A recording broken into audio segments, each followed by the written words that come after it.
One of those kids, I was just telling you, I used to love my school lunches. I was not one of those fans. You did? No. You did I preferred my mom's cooking instead. I bet you did. And some lunches, I'm sure, are better than ever. All right, we were talking about spring break and some do's and don'ts. Dr. Natasha Bouillon, who's one of our favorites, is here now. So a lot of people going on spring break. Right. Some might be on right now, but I think next week is the big Yeah, next week is a big week. The end of March is a big week as well. Right. Yeah. All right, so let's talk about some of the things you need to keep in mind. So what is different with spring break than, say, a fall break or a winter break or something like that? Yeah, there's some common mistakes that I see over spring break. One of them is skipping out on vaccines. Okay. So we know right now that measles cases are rising globally, and the CDC is saying if you're traveling internationally, which a lot of people do over spring break, make sure that you're up to date on your measles vaccine. The other big thing is depending on the destination of where you're going to, that drives what vaccines you get. And now remember, vaccines take 10 to 14 days to take effect. So if you're traveling in a few weeks, getting vaccinated now is really important. We also see more mosquito activity around this time of year around the world, and people often forget to have mosquito protection. It can cause malaria. And so reach out to your doctor because there's a medicine people can take usually 1 to 2 days before their trip to help reduce the risk of getting malaria. Last thing you want is malaria on your trip. Yeah, absolutely. This one I bet we see quite a bit here in the Valley and other beach locations. That's drinking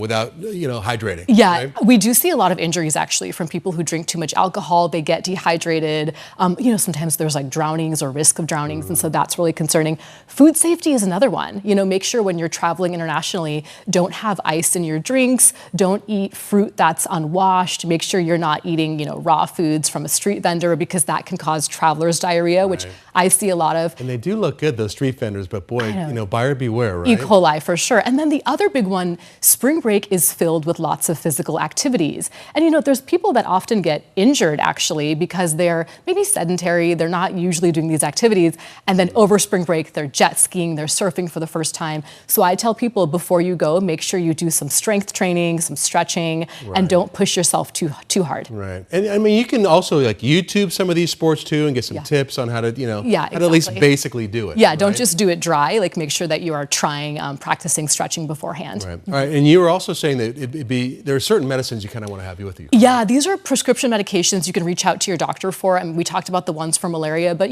if you're going on a cruise, you can certainly get patches for seasickness or motion sickness. If you're going to be taking a long flight or even switching time zones, we can prescribe sleep aids for short term. And then beyond traveler's diarrhea, if you're prone to infections like sinus infections or UTIs, reach out to your doctor because we can give you a pocket prescription for an antibiotic.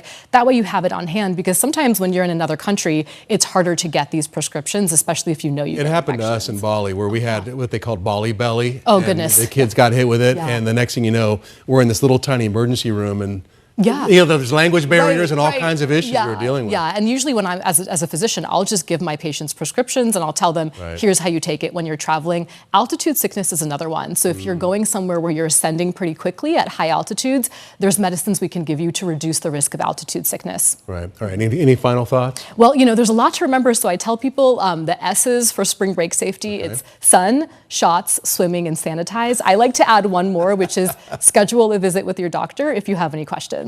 Thank you, Bouillon. It was great talking with you. It was great to chat with you. All right.